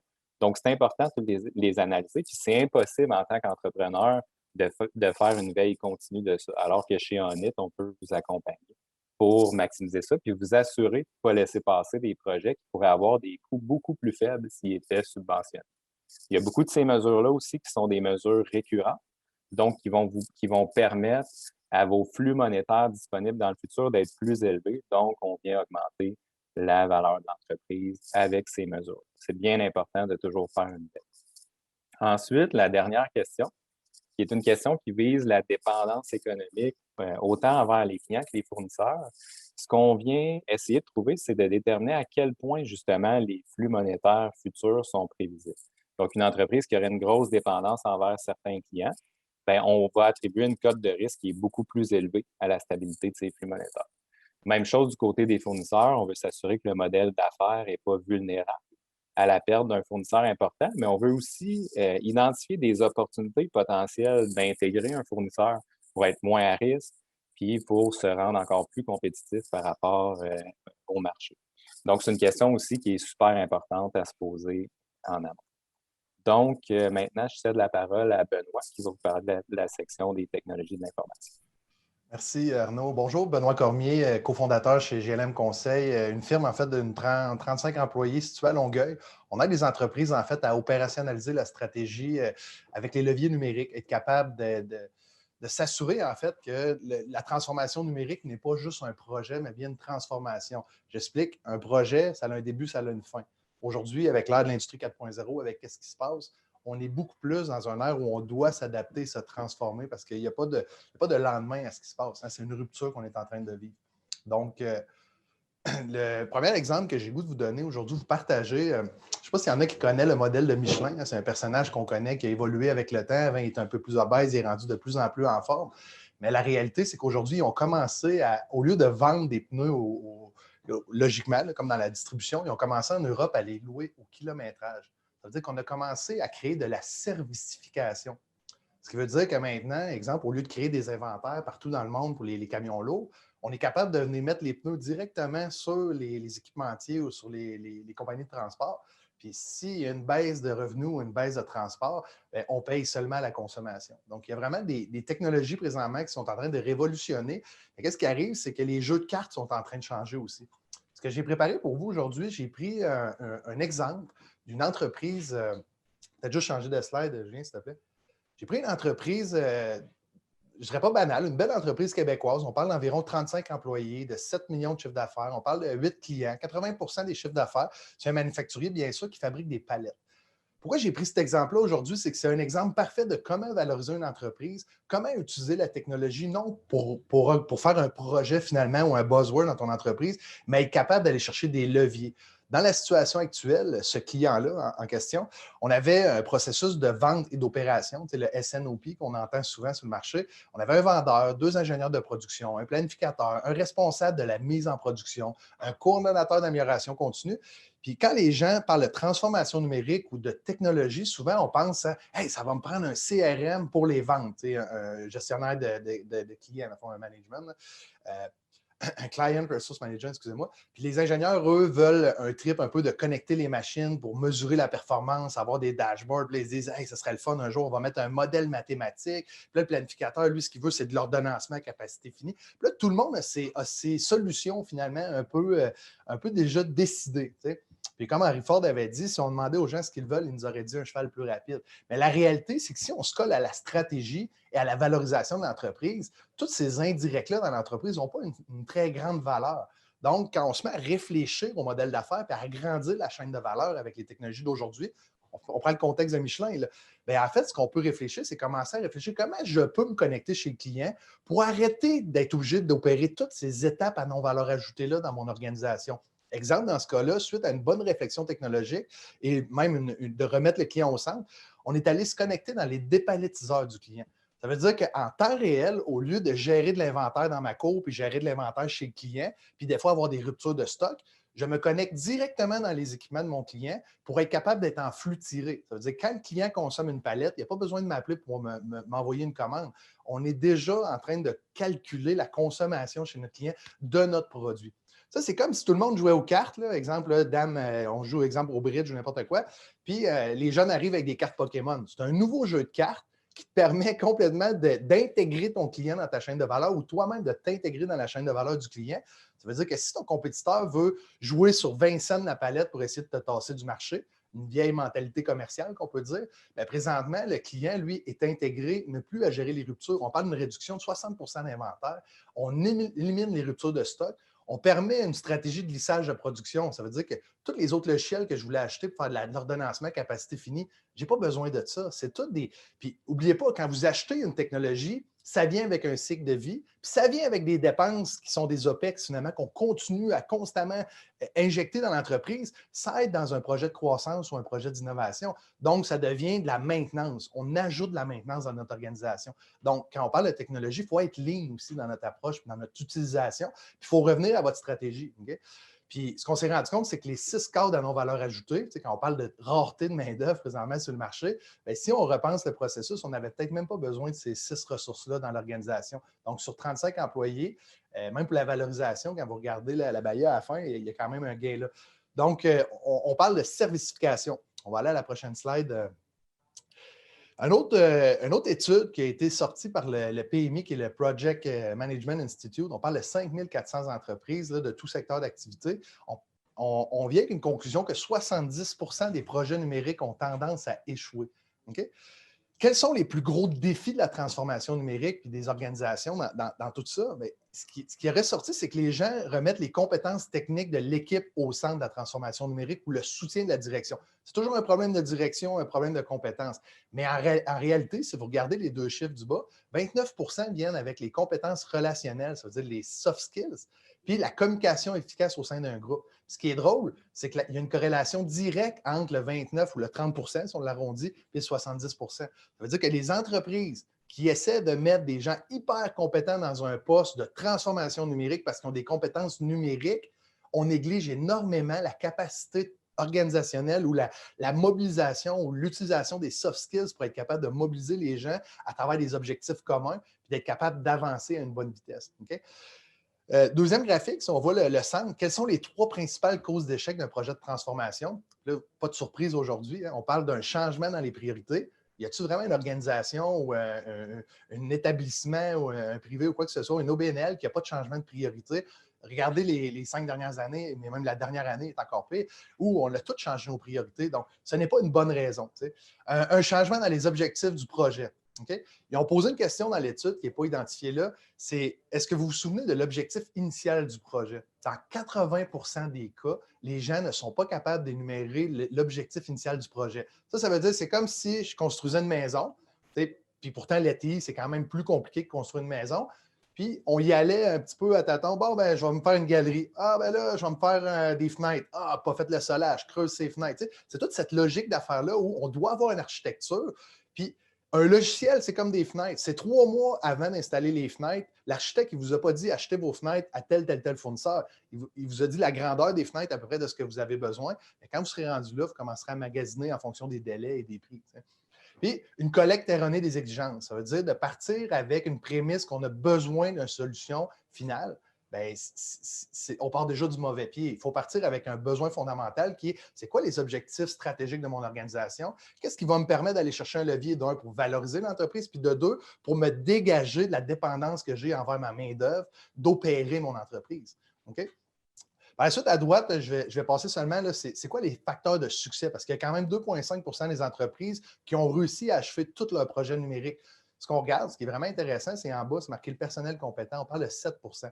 Donc, arrêtez d'attendre la perle rare parce qu'elle n'existe pas sur le marché. C'est votre organisation, c'est votre stratégie. À peu près 98 % de vos besoins existent déjà en logiciel. Arrêtez de parler de développer des logiciels. Essayez de parler de comment on va intégrer notre pratique à travers nos bons processus en remettant le client au centre. OK? On va aller à la prochaine slide. Il y a un concept aussi de compétences, de stratégie qui est très important comme chef d'entreprise, puis de s'assurer qu'on ne crée pas des bulles. Quand j'appelle des bulles, c'est des projets où le budget augmente, mais le facteur de succès du projet n'augmente pas. La perspective ou l'impact stratégique, excusez-moi, elle n'est pas recentrée sur la stratégie de l'organisation. Donc, il y a deux types de projets dans une organisation. Il y a les projets d'exploitation. En fait, un projet d'exploitation, c'est là qu'on veut optimiser. Ça, c'est la croissance, c'est l'efficacité. On ne veut pas d'incertitude, on veut des retours sur investissement. Puis, on doit avoir des compétences pour gérer ces projets-là, excusez-moi, qui sont de planifier, organiser, contrôler. Des vraies compétences d'un rouge, vous connaissez les couleurs. Tu sais, quelqu'un qui est capable d'avancer, de donner des décisions, on va chercher les gains au plus rapide. Dans vos organisations, j'essaie de placer des mots. Exemple, un CRM, un ERP, un outil WMS ou un outil de gestion d'inventaire, un outil de gestion des ressources. Ça, c'est des projets d'exploitation qui permettent de gérer une croissance. Ça veut dire faire plus avec moins en réduisant les délais. Okay? Quand on parle de transformer une organisation ou d'explorer, tu sais, on entend beaucoup le mot transformation numérique. La transformation numérique vient avec un peu de recherche, un peu d'incertitude. Ça veut dire que quand on lance un projet de croissance, par exemple en exploitation, on sait où on veut atteindre, où on veut arriver avec des délais, puis on est capable d'y arriver. Tandis que quand c'est un projet d'exploration, on doit être capable d'embrasser l'erreur, on doit s'adapter, on doit être agile, mais on doit être capable de fail fast. On doit être capable d'arrêter le projet, de prendre des décisions, ça prend du courage, mais il faut être capable de les arrêter, ces projets-là, quand ils prennent trop d'envergure, puis on n'est pas capable de bien exploiter l'entreprise. Donc, quand j'exploite, il faut que ce soit fait vite. Okay? Là, vous allez dire, oui, mais non, on ne peut pas aller plus vite que le marché. Mais des fois, ça vaut la peine d'investir plus de ressources, plus d'argent, même peut-être de diminuer la marge, le temps d'exploiter ça pour rebondir l'année suivante. Tandis qu'un projet de transformation ne peut pas impacter vos projets d'exploitation. Ce n'est pas les mêmes compétences. Entre l'agilité et la gouvernance d'un projet avec beaucoup de contrôle, ce n'est pas la même chaise qu'on peut mettre. On ne peut pas mettre la même personne qui fait les deux projets. OK? Prochaine slide. On a essayé de mettre en image la réalité de ce qu'on vit sur le marché. J'adore cette slide-là. C'est qu'en fait, on veut toujours mitiger les risques. Hein? Puis il y a des conditions gagnantes. Il y a des perspectives de succès. Souvent, on prend un petit garçon qui regarde un avion qui dit « Un jour, là, je veux m'acheter un avion puis je vais voler, je vais faire le tour du monde. » Parfait. C'est le même principe que hey, un jour, je vais être intégré, je vais avoir mes coûts de revient en temps réel, etc. Mes clients vont être sur un portail. Mais le sentiment d'accomplissement, c'est quand on investit, on va chercher notre financement, on est content, on a des subventions, on a l'équipe, yes, on le fait, on se tape dans la main. Puis là, la journée que la technologie arrive dans votre organisation, à la réception, là, on reçoit un paquet de boîtes. Puis le chef d'entreprise, souvent, même avec beaucoup d'expérience, souvent sous-estime en fait l'envergure de l'implication des gens, de la capacité de mettre les gens aux bonnes places au bon moment, puis la planification que ça prend. Donc, c'est un peu l'objectif, c'est de limiter, pas de limiter, mais d'éviter qu'il y ait une déception dans la réception de vos projets et dans l'utilisation. Là, je vais faire un jeu de mots avec vous autres, parce que si vous voulez que vos projets s'envolent, prennent l'envol, puis vous voulez avoir une perspective stratégique à un certain niveau, il faut être capable de lever vos projets. Donc, des fois, de faire 1 ou 2 projets au lieu d'en faire 20, puis de s'assurer qu'ils sont collés à votre stratégie d'affaires, puis que les perspectives de succès sont en place, parfait. Les autres projets que vous avez en tête, assurez-vous de travailler pas sur la technologie, mais sur les perspectives de succès. Ça, c'est la mobilisation, c'est vos processus, c'est l'alignement stratégique, c'est votre capacité financière à absorber avec un cash flow. Il y a des subventions un peu partout, il y a des montages financiers que vous pouvez faire, donc vous ne devriez pas impacter votre cash flow pour être capable de transformer l'organisation. Okay? Ce n'est pas un projet, c'est une culture que vous devez mettre en place pour être capable de toujours se mettre en mode tout dépendant de vos objectifs. Là. On va arrêter cette phrase-là. On va aller à la prochaine. Donc, par rapport au V-Score, la question 25, notre prestation de service, nos processus internes et nos opérations sont presque entièrement supportés par des systèmes informatiques et performants. En fait, là, c'est votre capacité à croître, puis c'est d'avoir une absence de dette technologique. C'est aussi ce qu'on veut, c'est réduire la dépendance envers la main-d'œuvre. C'est-à-dire que si on a des processus intégrés, on donne dans les mains un outil de travail à nos clients ou à nos fournisseurs ou à nos employés qui sont déjà capables d'opérer. C'est déjà bien. Je prends un exemple. Tout le monde connaît l'application Tinder. Là, il y en a plein, la moitié va dire non, je ne connais pas, jamais vu ça. Tout le monde connaît Tinder. C'est qu'en fait, souvent, on se fait dire dans une entreprise, exemple, Roger, il approche de la retraite, je n'y apprendrai pas la technologie, il t'avait de s'en aller. Mais la réalité, c'est que les interfaces aujourd'hui, si on réfléchit, vous pouvez avoir des outils qui ressemblent à Tinder dans votre propre entreprise, juste en réfléchissant sur le design que les gens pourraient utiliser la technologie. Puis des fois, ça coûte moins cher qu'essayer de pousser des vieilles technologies un peu qui ressemblent à Access, là, que les gens veulent scroller, les jeunes, puis ils ne sont pas capables de le faire. Nous possédons, la question 26, nous possédons des actifs numériques qui permettent de soutenir les gestionnaires dans leur prise de décision. Et en fait, encore une fois, c'est un avantage concurrentiel. On veut des données en temps réel, puis on veut être capable de créer une agilité où les gestionnaires deviennent autonomes dans l'organisation et capables de prendre des décisions. Ça, le lead time dans les soumissions, le lead time dans la mise en application des projets, dans la réponse d'un client, le service, on vient améliorer à peu près tous les aspects d'une entreprise pour être capable de réduire, quand je dis le lead time, c'est le délai entre deux actions dans un processus. Ça, souvent, une entreprise, on ne le voit pas. On pense que le délai vient de la signature du contrat à la mise en application des opérations, mais souvent, on aurait pu peut-être même, je vais dire scaler, mais squeezer la façon qu'on fait la vente, puis de la mettre en opération le plus rapidement possible pour donner un meilleur délai de traitement ou de réception pour que les gens soient capables, pas de mieux ordonnancer, mais de mieux planifier dans l'organisation. Question 27. Nos projets numériques sont directement en lien avec nos priorités stratégiques.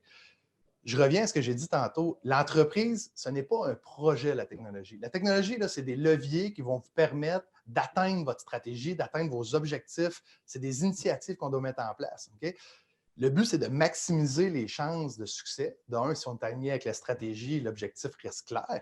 Puis, on devrait arrêter d'essayer de travailler sur des infrastructures. Votre travail comme entrepreneur, c'est de travailler sur les données pour prendre des bonnes informations, pour être capable de prendre des bonnes décisions, puis d'automatiser, puis de devenir de plus en plus, je dirais, non dépendant à de la main-d'œuvre ou à des individus. Okay? Donc, question numéro 28. Nous accordons de l'importance à optimiser nos façons de faire et rester à jour vis-à-vis des outils informatiques. Dans le fond, c'est encore une fois, c'est le délai de traitement. Tu sais, on pourrait la joindre avec l'autre question. La question numéro 29. Nous investissons dans le développement de produits ou services innovants visant à améliorer l'expérience de nos clients. C'est ça la beauté de la technologie, c'est la chaîne de valeur. Si on revient à l'exemple des palettes, qui est une industrie qui existe depuis des années, c'est d'être capable d'apporter une valeur. Tu sais. Si on augmente l'offre du client, on réduit nos coûts d'utilisation, c'est sûr qu'on est attaché à la stratégie à quelque part là-dedans. Là. Donc, ça nous permet d'être périn, d'avoir des avantages concurrentiels. Puis, on peut même dire qu'on a un edge technologique. On revient au jeu de cartes. Si on arrive avec un nouveau jeu de cartes qui est plus le fun, malheureusement, vos enfants ne pourront peut-être pas jouer avec la gang. Tu sais. C'est un peu ça qui est intéressant. Dernière question, la question 30. Nous cherchons constamment à innover dans nos façons de faire et nous sommes à l'avant-garde de notre industrie et de nos compétiteurs. Et encore une fois, c'est l'avantage concurrentiel, c'est d'être compétitif puis d'être capable d'être périn dans le temps. Ça veut dire, tu sais, je pourrais prendre les exemples que Julien a donnés tantôt par rapport à des commerces, par rapport à des industries. Pendant qu'il y en a qui essayent de se battre contre Amazon, puis je ne veux pas rentrer dans ce débat-là aujourd'hui, il y a des commerçants au Québec qui sont en train de vendre partout dans le monde, c'est du Made in Québec. Donc, tu sais, il faut toujours voir le pour et le contre, mais il y a beaucoup de façons d'innover puis se mettre à l'avant-garde, puis d'utiliser les plateformes, puis arrêter de penser que la technologie, c'est mon entreprise. La technologie, c'est la chaîne de valeur. On doit gérer un écosystème, puis on doit se coller à notre stratégie. Donc, ça fait un peu le tour pour les questions. Merci du temps qu'on avait ensemble. Je vais rester pour les questions à la fin. Là. Parfait, merci Benoît. Oui. Maintenant, la dernière question, la 31, la question à 1 million de dollars, comme on aime l'appeler, parce que c'est probablement la question, c'est assurément la question qui a le plus gros impact sur la valeur de votre entreprise. Donc, la question, c'est, moyennant quelques ajustements, mon organisation continuerait à opérer normalement sans moi et mes associés. Donc, ce qu'on cherche à voir ici, c'est est-ce que la valeur de l'entreprise est dans son fondateur ou est réellement dans l'entreprise et son modèle d'affaires? Parce qu'on le voit beaucoup en PME, cette question-là. C'est une question qui est super intégrée aussi entre les les 5 pratiques, les 5 expertises qu'on a regardées ensemble. Parce que, par exemple, au niveau des finances, on peut se poser la question à savoir, est-ce que le départ d'un actionnaire viendrait affecter la récurrence des flux monétaires? C'est ce qu'on dit depuis le début. C'est la valeur de l'entreprise, c'est ses profits, ses flux monétaires prévisibles. Au niveau des ressources humaines, est-ce que le départ du propriétaire ou des principaux dirigeants pourrait faire en sorte qu'on perde des employés clés ou qu'on les démotive?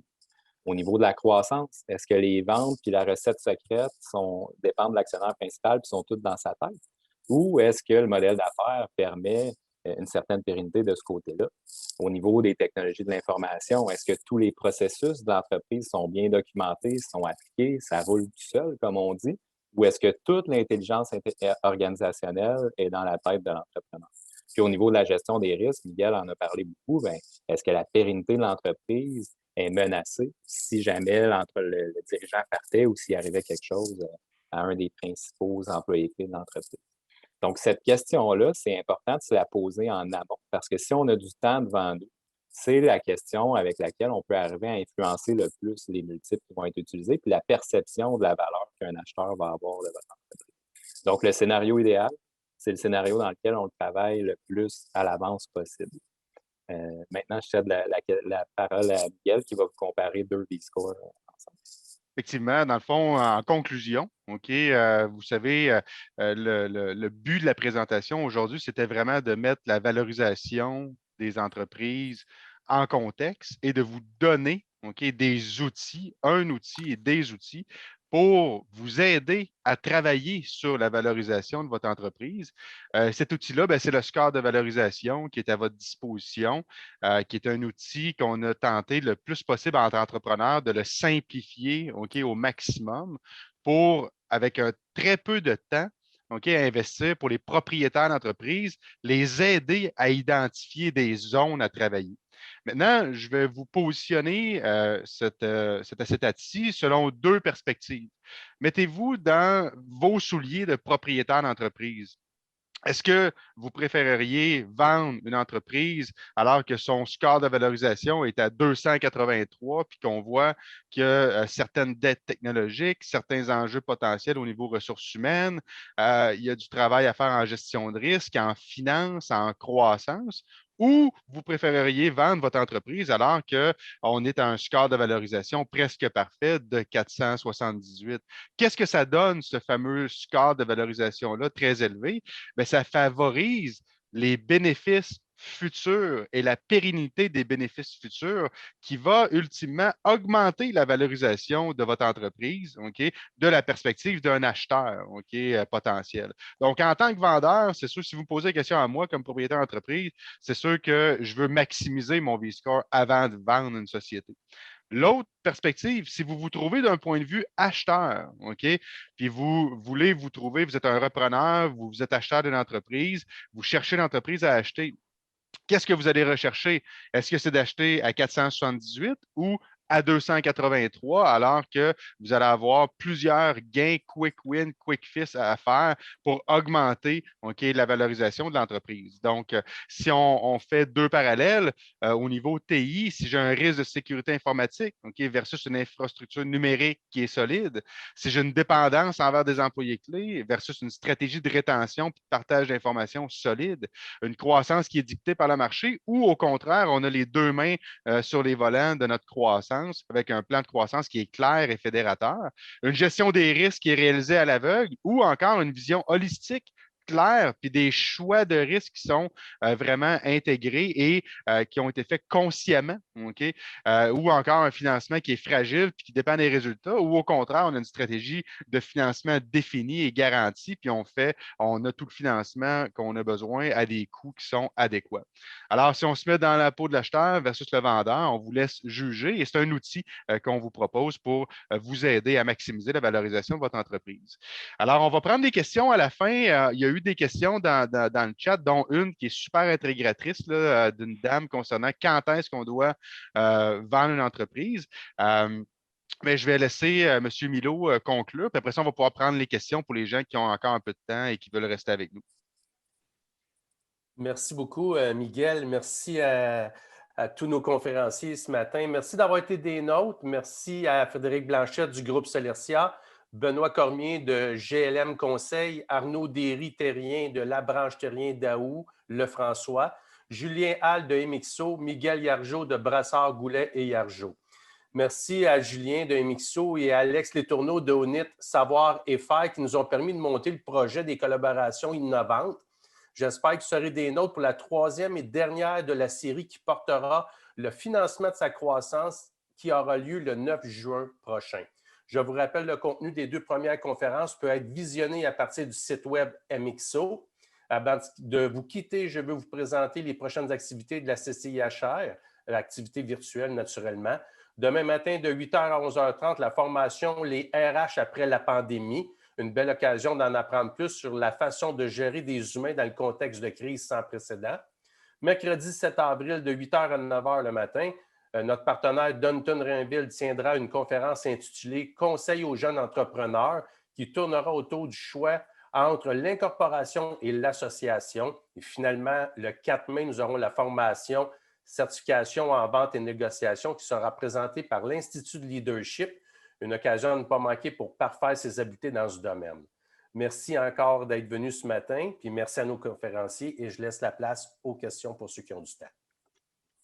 La première question, donc, qui a été adressée, puis vous pouvez soit les adresser en ouvrant vos micros ou encore nous les envoyer par le chat. On a une dame qui nous pose la question, pour une entreprise de retail ou distribution, environ combien de temps d'avance on doit préparer notre entreprise à la vente? Okay? Donc, je vais inviter l'ensemble des chefs d'expertise à verbaliser leurs réponses.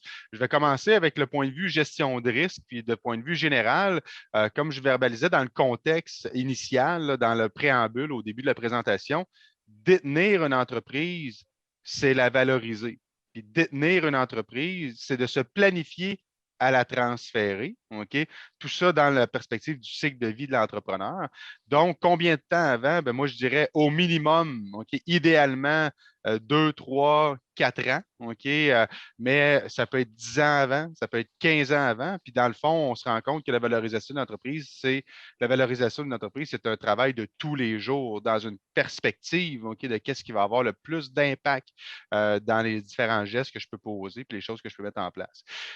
Aussi, Arnaud avait une belle portion lorsqu'il présentait l'élément sur l'évaluation de l'entreprise. Je t'inviterai à compléter la réponse. Oui, certainement. Puis dans le fond, tu sais, pour compléter la réponse, là, quand Miguel nous présentait 2 V-scores comparatifs, là, un qui était dans les 280, un qui était proche du 500, bien, c'est sûr que la réponse de combien de temps d'avance il faut le prévoir va dépendre aussi de vous êtes rendu où dans votre V-score, puis à quel point on a besoin de poser des gestes pour valoriser votre entreprise. Mais pour le relativiser, c'est sûr que si vous vous rappelez dans ma section sur l'évaluation, quand on regardait une entreprise qui avait un BAYA de 2 millions de dollars, bien, le simple fait d'influencer la prime de risque de 1 fait que chaque pourcentage qu'on était capable de retrancher à la prime de risque, ça ajoutait un 500 000 de valeur à l'entreprise. Donc, c'est sûr que le plus d'avance on se prend, le plus gros impact on va pouvoir avoir sur la valeur de l'entreprise, ne serait-ce que d'un point de vue très technique en évaluation. Donc, un peu comme Miguel le disait, puis c'est un peu une réponse de fiscaliste, c'est le plus longtemps en avance on le prépare. Un strict minimum, je pense, en retail, là, pour répondre à la question de 2 ans serait nécessaire pour atteindre le plus gros potentiel de valorisation possible. Je peux donner aussi une réponse au niveau croissance marketing qui fera un lien direct avec mon intervention sur l'environnement économique. Je vais dans le même sens que les gars. Le plus longtemps d'avance, c'est toujours la clé, honnêtement. Puis, tu sais, d'avoir un plan qui est en continu, je pense que c'est pour la portion croissance, c'est évidemment un travail de longue haleine, comme je disais. La seule nuance que je peux apporter, c'est que il y a le contexte économique. Tu sais, quand je parlais des facteurs tantôt, peut venir aussi influencer vivement une valorisation d'entreprise. Tu sais, exemple hyper facile actuellement, tu es un entrepreneur, tu as un bon plan, tu étais solide, tu avais bien travaillé ta valorisation, la COVID arrive, tu es en technologie. Ça se peut que si tu avais 5 ans devant toi avant de vendre, que le timing actuel serait excellent pour précipiter une vente. Fait que l'idée, c'est d'être idéalement toujours prêt. C'est un peu ça la grande idée, sa capacité à tirer profit d'un contexte vient d'être toujours prêt et de travailler en continu sur la valorisation de son entreprise.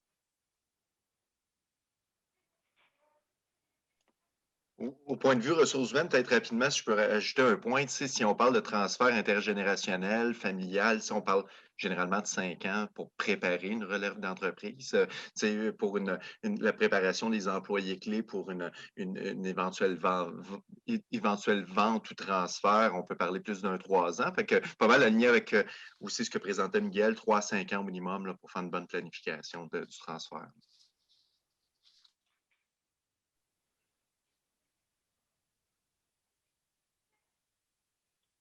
Je ne sais pas si Benoît, tu aurais voulu ajouter quelque chose.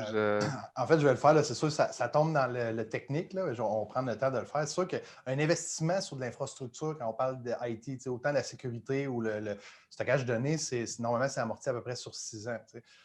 Moi, ce que je vous dirais, c'est juste de faire un état de la situation actuelle, de prendre une bonne photo. Puis, je ne pense pas que le TI va avoir un gros impact à court terme là, si vous voulez vendre rapidement, mais sur le long terme, c'est sûr que oui, parce qu'on peut commencer à migrer vers des services hybrides au lieu de rester sur des infrastructures locales.